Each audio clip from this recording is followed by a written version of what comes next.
Hello to everyone and welcome to Energy Capital News.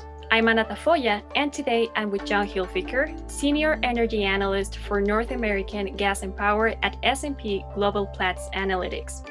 John will talk with us about gas exports and how they can represent a bright spot for midstream growth. In your opinion, why are investments being increasingly pulled back at both the upstream and downstream end of the value chain in recent years? And how is this trend affecting midstream infrastructure developments?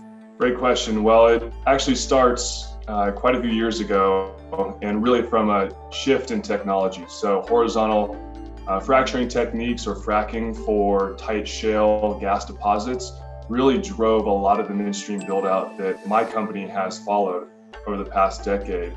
And as producers really sought some of these dry gas areas that were previously not drilled in, this technology really unlocked the access. And back when gas prices were often above $10 at the Henry Hub in 2010, it made sense to really produce these hydrocarbons as quickly as possible under this new technology.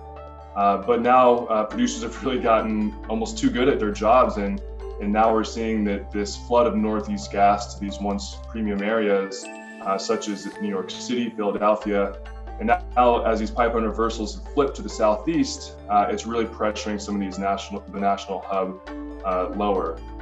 And that's challenged the future growth potential. On top of dry gas drilling, crude targeted basins have also kind of been revitalized in West Texas, in the Permian Basin, as well as the Bakken, for example. The horizontal drilling has unlocked a tremendous amount of associated gas production on top of this dry gas boom. And we just can't find enough demand sinks to push this gas into. So LNG export projects are really kind of the next wave of gas demand after we've kind of built out and changed our power generating sector away from coal to these large combined cycle gas plants. How can an increasing liquefied natural gas demand in the U.S. lead to higher investments in midstream infrastructure? Yeah, great. So after we've had this supply push from the Marcellus and Utica Basin, namely, this has allowed this gas to kind of proliferate around the United States into Midwestern markets in Chicago, and then of course down into the Southeast. And so now that we've kind of pushed away some of this maybe crude targeted production, and really historically that has come from the United States Gulf Coast offshore drilling. Again, as oil has been cut in half from $100 per barrel back in 2010, even into the 20-teens, to about $50 now. A lot of those basins are now essentially not as attractive anymore. So these areas were essentially reversing, and this dry gas push down into the US Gulf Coast was actually complemented well with a lot of the industrial ports that develop these LNG export capabilities. And we have even seen some export growth on the midstream sites in Mexico itself. We've seen almost 10 BCF per day of pipeline takeaway capacity to across the southern border over the past 10 years. But that is also starting to kind of pull back a little bit. But everyone's kind of looking at Southeast Asia right now for the next kind of demand pull. So we're actually seeing that the west coast of the United States now will have its potentially first LNG export project at Energy Costa Azul in Baja California. So that skirts the kind of Panama Canal issues, and that might be where the market could shift its attention is really more localized supply to demand and kind of reducing that transport timeline. And in your opinion, why is it crucial to enhance midstream infrastructure in the country, in the US? Sure, well, connecting supply to demand centers has allowed prices to kind of fall and pull back into some of those premium areas, and that can attract industrial manufacturing, and it can kind of increase the quality of life for even people that might not have had low-cost energy before. And so when we have these markets realize lower fuel costs, that can also spur reinvestment in other areas. So it's good for job growth, it's good for state and federal tax revenue to see lower fuel prices for that kind of activity. Regarding power gas generation, which would you say is the future for gas plants in the country? Definitely see a slowdown in the build out of a lot of the large combined cycle complexes compared to the past 5 years.